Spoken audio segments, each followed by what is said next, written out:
삶이 되게 하여 주시옵소서. 예수님의 이름으로 기도합니다. 아멘.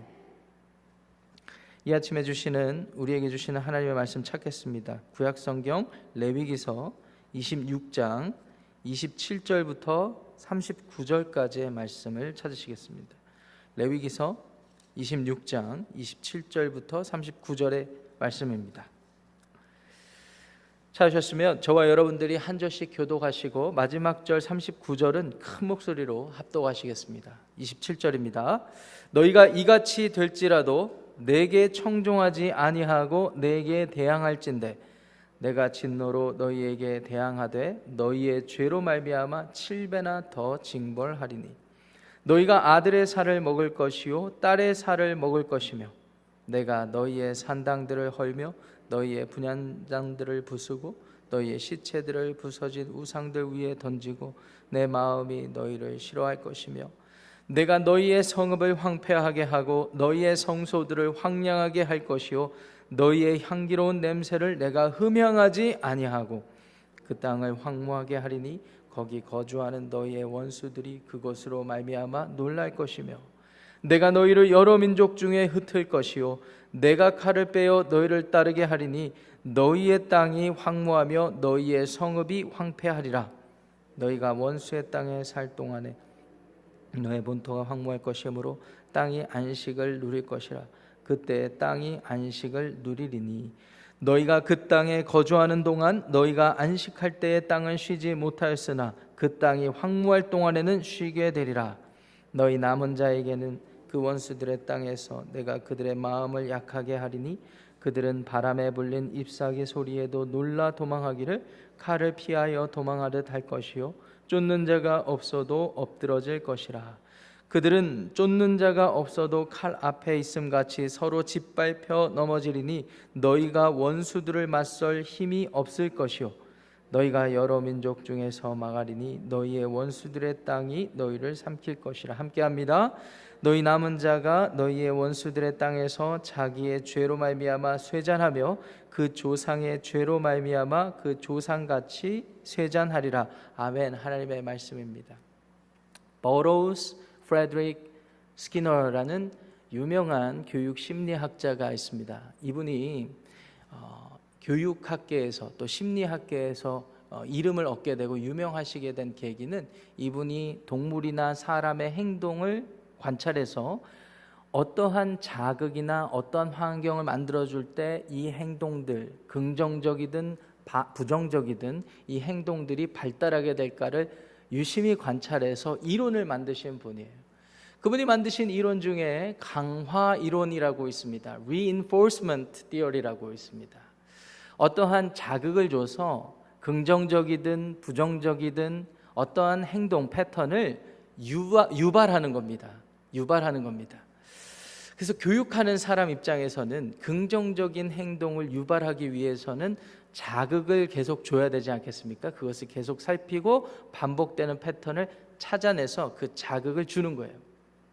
조금 발전시켜서 강화 이론이긴 한데 긍정 강화 이론, 부정 강화 이론을 이렇게 발전을 시켰습니다. 여러분 좀 어려운 말씀드려서 죄송합니다. 쉽게 말해서 상벌 개념을 이렇게 체계를 만드신 거예요. 연구해서 긍정적인 자극을 줄 때 학생들이 아주 긍정적으로 반응하고 계속 그것을 위해서 반복적인 그런 패턴을 보이는 것을 보고 이것을 지속시키면 되겠다라는 그러한 이론을 만든 것입니다. 긍정적인 자극 무엇이 있을까요? 상을 주는 건데요. 상에도 플러스 마이너스가 있습니다. 플러스는 없는 것을 얹혀주는 거예요. 네가 이 행동을 하고 네가 이런 숙제를 하면 캔디를 줄게. 네가 평소에 갖고 싶었던 무언가를 사줄게. 이건 플러스 요인이지 않습니까? 긍정 강화를 시키는데 플러스 요인을 주는 거예요. 그런가 하면 마이너스를 해서 긍정적으로 강화시킬 수도 있습니다. 예컨대 평소에 우리 숙제를 이렇게 매일 해야 되는 학생이 있는데 다른 것들을 너무 잘해서 그 숙제 하루 면제를 시켜주는 겁니다. 그러면 원래 하던 지워진 일이 있는데 거기에서 하나 마이너스가 되는 건데 이 학습자 입장에서는 그 좋은 거잖아요. 지금까지 열심히 했으니까 내일 하루 학교 쉬겠다. 그럼 학생들이 어떻게 합니까? 좋아하죠. 학생들뿐만 아니라 모든 어른들도 마찬가지라고 생각합니다. 긍정적으로 강화시키는데 플러스 마이너스가 이렇게 있고요. 부정적으로 강화시키는 요소도 있습니다. 이걸 흔히 말하는 벌입니다. 벌을 주는 거예요. 벌을 주는데도 플러스 마이너스가 있습니다. 무엇이 플러스입니까? 네가 자꾸 이렇게 하면 벌을 얹혀주는 겁니다. 얹혀주는 겁니다. 체벌을 가하는 것이죠. 체벌을 가하는 것입니다. 반대로 어떤 마이너스로 체벌을 가하는 경우도 있는데 그것은 무엇입니까? 평소에 이 아이나 이 학습자가 중요하게 여기고 소중하게 여기는 것을 빼앗는 것입니다. 너 엄마 말 이렇게 안 들으면 오늘 TV 못 봐? 이런 것들이 실례가 되겠죠. 긍정적으로 강화하는데도 플러스 마이너스, 부정적으로 강화시키는데도 플러스 마이너스, 이런 패턴을 연구해서 이론화시킨 게 이제 스키너 교수님의 이 이론입니다. 윌리엄 연트라는 기독교 우리 교육학자가 이 스키너의 이론을 이렇게 표현하기도 했습니다. 이 스키너의 이론을 가만히 들여다보니까 특별할 건 없는데 하나님의 성품을 그대로 반영하고 있다라는 것입니다. 하나님의 성품을 그대로 반영하고 있다라는 것입니다. 오늘 저와 여러분들이 읽으신 이 레위기 26장에 보면 하나님께서 하나님이 백성 삼으신 이스라엘 민족들에게 하나님을 잘 섬기고 하나님의 말씀에 순종하고 청종하면 긍정적인 결과들을 허락하시겠다고 약속하셨어요. 그것이 무엇입니까? 구원, 상입니다. 하나님의 백성된 것 자체가 구원이긴 하지만 하나님이 이 백성들을 구원시켰을 때는 그보다 더 큰 목적이 있으셨거든요.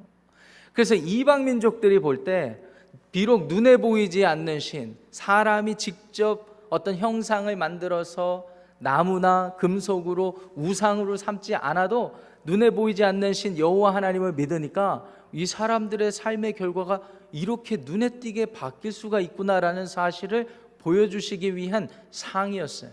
그것은 무엇이었습니까? 일단 약속의 땅으로 인도를 합니다. 그것이 1절부터 13절까지에 나오는 내용이죠. 적절한 시기에 비를 내리실 것입니다. 그래서 농사가 풍족하게 될 것입니다. 그리고 많은 사람들이 배부르게 먹을 것입니다. 그리고 이방 민족들이나 들짐승이 위협하지 않을 수 있도록 하나님께서 보호하시겠다고 하셨어요. 그리고 가장 큰 축복은 무엇입니까? 11절에 있었는데요. 성막을 그들 가운데 두고 26장 11절에 너희는 내 백성이 될 것이다 이렇게 말씀을 하셨어요. 이 말씀은 무엇입니까? 하나님께서 그들과 함께 하시겠다라는 것이 축복의 메시지였어요. 상이었어요. 플러스 요인이었습니다. 많은 사람들, 이방 민족들이 금세 알만한 상급이었어요. 그런데 하나님께서 14절부터 계속 이어지는 말씀 보시면 만약 그렇게 하지 아니하면 재앙을 내리고 징벌을 내리시겠다고 하셨습니다. 징벌의 양상을 보니까 마이너스 시키시는 부분이 있고 플러스 시키시는 부분이 있어요. 어제 본문 14절부터 26절까지 보시면은요, 재앙이 내리게 하실 거라고 하셨습니다. 폐병, 열병. 그리고 그들이 수고하여서 약속의 땅에 가서 수고하여서 낸 모든 이런 수고와 노동의 결과가 헛되게 될 것이다 이렇게 되어 있습니다. 이유가 뭐예요? 하나님의 말씀에 청종치 않았기 때문이죠. 그래서 그 죄과대로 하나님께서 갚으시겠다라는 거예요. 들짐승 그리고 이방 민족들이 쳐들어오게 하실 거라고 그렇게 말씀을 하셨습니다. 그런데 오늘 본문은 27절에 어떻게 시작합니까? 너희가 이같이 될지라도, 너희가 이렇게 하나님의 징벌을 받을지라도 내게 청종하지 아니하고 내게 대항한다면, 대항할진대 라는 말은 대항한다면 라는 것입니다. 조건입니다. 만약 그렇게 한다면 28절 뭐라고 하셨어요? 중요하니까 한 목소리로 읽겠습니다. 시작. 내가 진노로 너희에게 대항하되 너희의 죄로 말미암아 7배나 더 징벌하리니.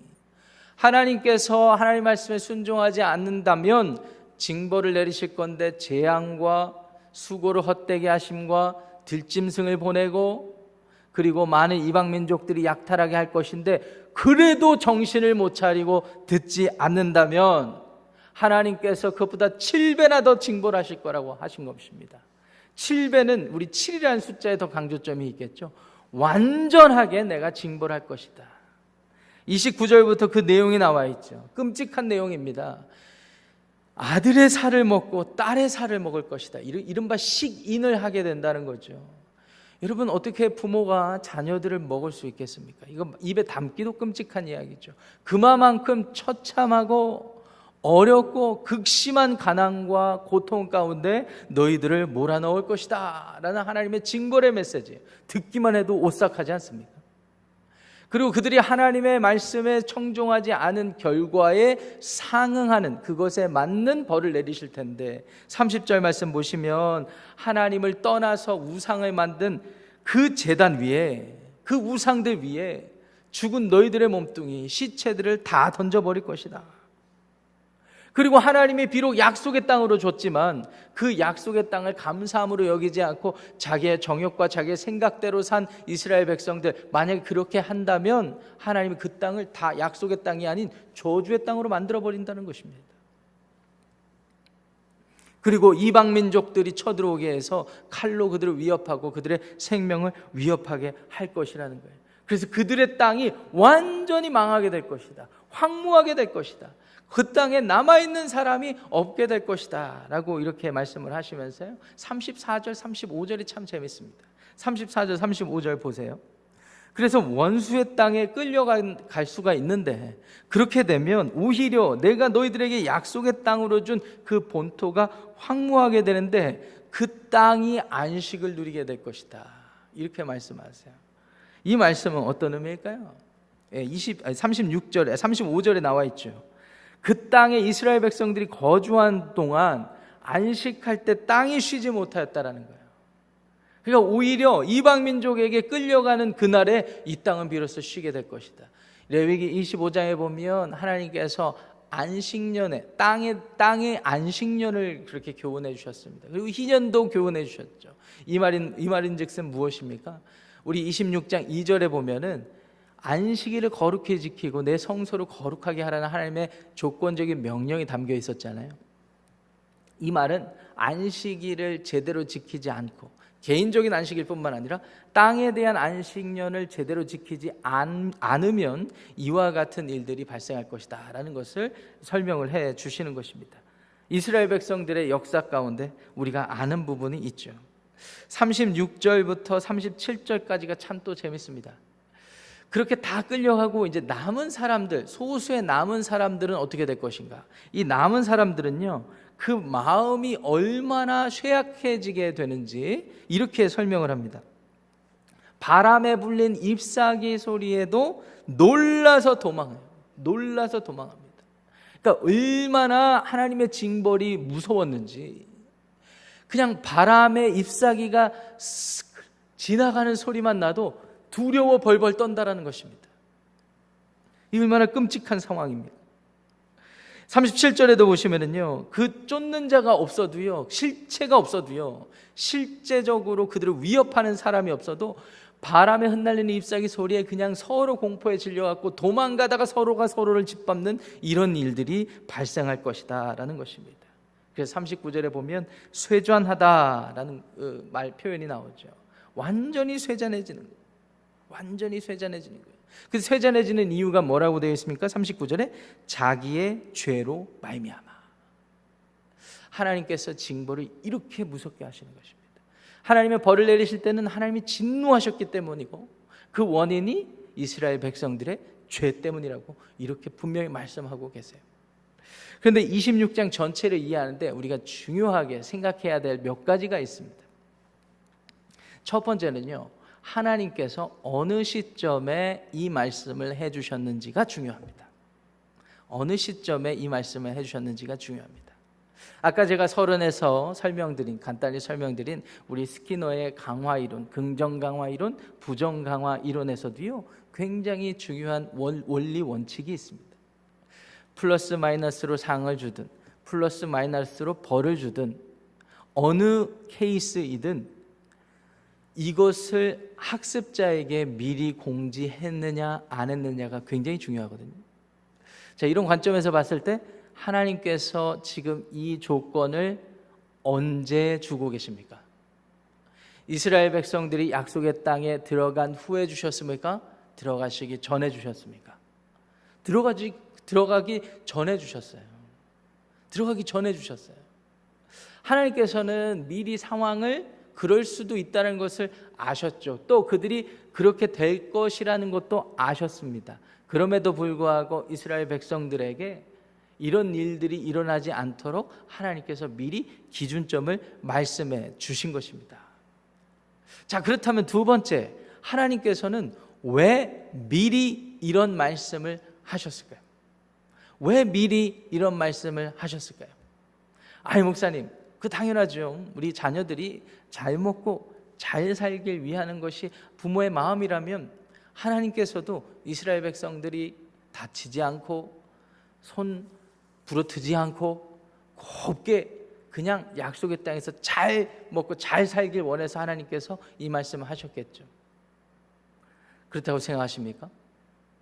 하나님께서는 특별한 목적이 있어서 이 같은 기준을 주신 거예요. 그 목적이 무엇인지는 내일 본문에서도 나오는데요. 내일 본문에 나오는데 그건 제가 미리 말씀드리면 좀 그렇고 간단히 말씀드리면 이렇습니다. 누가 너희들의 하나님인지를 기억하라. 누가 너희 인생의 삶의 주인 되었는지를 기억하라는 것이 가장 큰 핵심이에요. 아니, 잘 먹고 잘 살기 원하는 마음과 누가 하나님 됐는지를 기억하라는 게 무슨 차이입니까? 큰 차이가 있습니다, 여러분. 이스라엘 백성들은 죄인이에요. 노예였어요. 이 삶이 익숙하지 않아요. 실수할 수밖에 없어요. 100%, 200%, 300% 실수할 수밖에 없어요. 그런데 하나님께서 의도하신 바는 이들이 어떤 상황에 놓여있든지 누가 그들의 삶의 하나님인지를 기억할 수 있다면, 비록 징벌을 받아서 실패하고 황폐한 그 자리가 된다 할지라도 하나님을 바르게 인식하고 하나님 앞에 하나님의 주인됨을 인식하고 인정하고 돌아올 수 있는 계기가 될 것이고, 비록 마이너스에 마이너스 되는 징벌을 받았다 할지라도 하나님께서는 그 자리에서 돌이키는 자를 다시 하나님의 백성으로 삼아주시겠다라는 것이 가장 큰 목적이었습니다. 이것을 통해서 궁극적으로 하나님께서 의도하신 바는 무엇일까요? 하나님의 사람 삼는 거예요. 하나님과의 깊이 있는 관계가 맺어지기를 원하시는 것입니다.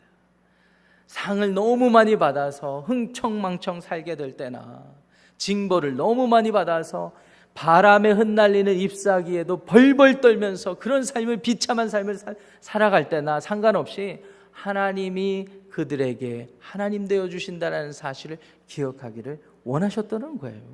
할렐루야. 근데 여러분, 우리는 이스라엘의 역사를 잘 알지 않습니까? 우리가 이스라엘의 역사를 몰랐다면, 2022년을 살지 않았다면 이 말씀 우리도 두려운 마음으로 받아들이고 말았을 것입니다. 물론 우리 시대를 두려운 마음으로 이 말씀을 받아야 됩니다. 하나님의 진노가 이만큼 무섭구나라는 사실을 받아들여야 됩니다. 그런데 그 진노하는 중에 은혜를 베푸시는 하나님을 발견할 수가 있잖아요. 이스라엘의 역사를 통해서 이스라엘 백성들은 하나님의 조건에 상응하는 결과를 보여주었습니다. 부정적으로 말이죠. 하나님 앞에 청종하지 않았습니다.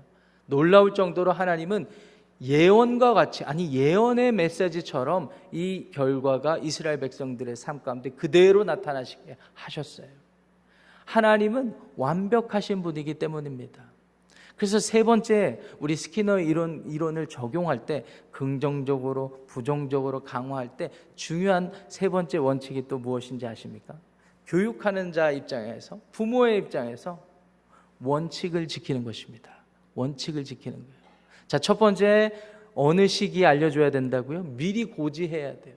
혼내놓고 엄마가 사실은 1분 전부터 엄마 혼자 마음 먹고 그렇게 한 거야, 다음부터 그러지 마, 이러면 아이가 혼란이 옵니다. 엄마에 대한 신뢰를 잃어버려요. 두 번째, 뭐예요? 목적이 분명한 거예요. 학습자 목표가 있어야 돼요. 학습자가 심통 내듯이 그렇게 하는 사람 없잖아요. 목표가 분명. 세 번째가 중요한데 일관적이어야 됩니다. 일관적이어야 돼요. 이런 때는 이렇게 하고 저런 때는 저렇게 하고 그런 게 아니에요. 하나님은 진노하시겠다고 하시면 진노를 하시는 거예요.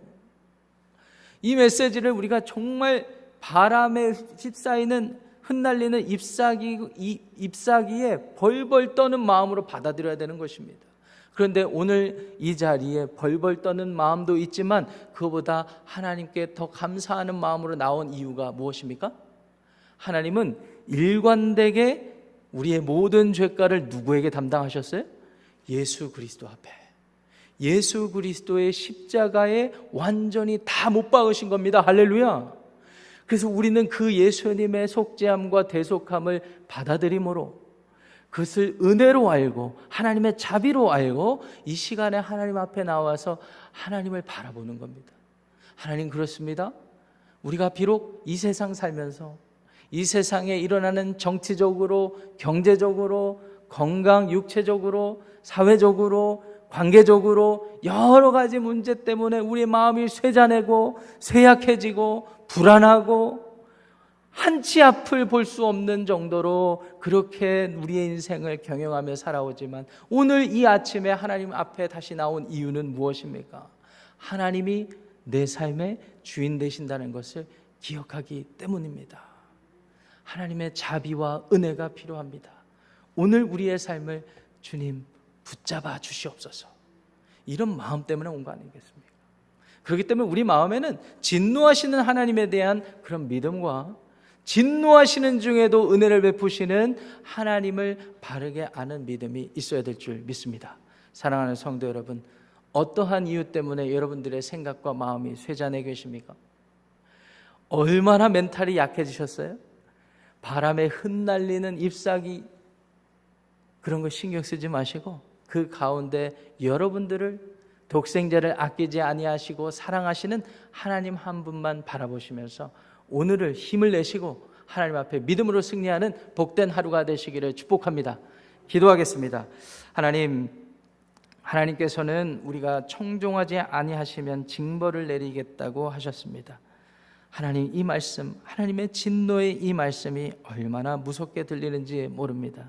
그럼에도 불구하고 우리는 이 세상에서 바람에 그저 흩날리는 잎사귀와 같은 소리에 우리가 한눈을 팔고 그것 때문에 우리 마음이 쇠잔해 있는 것을 보게 됩니다. 우리의 마음이 하나님으로부터 멀리 떠나 있다면 이 진노하시는 하나님의 말씀, 그럼에도 불구하고 그 가운데 은혜를 베푸시는 하나님의 자비를 기억하며 오늘 이 아침, 오늘 하루의 삶을 주님께 의탁합니다. 주여 우리를 불쌍히 여겨 주시옵소서. 예수님의 이름으로 축복하며 기도합니다. 아멘. 하늘에 계신 우리 아버지여, 이름이 거룩히 여김을 받으시오며 나라가 임하시오며 뜻이 하늘에서 이루어진 것 같이 땅에서도 이루어지이다. 오늘 우리에게 일용할 양식을 주시옵고 우리가 우리에게 죄 지은 자를 사하여 준 것 같이 우리 죄를 사하여 주시옵고 우리를 시험에 들게 하지 마시옵고 다만 악에서 구하시옵소서. 나라와 권세와 영광이 아버지께 영원히 싸움나이다. 아멘. 각자 기도하고 돌아가겠습니다.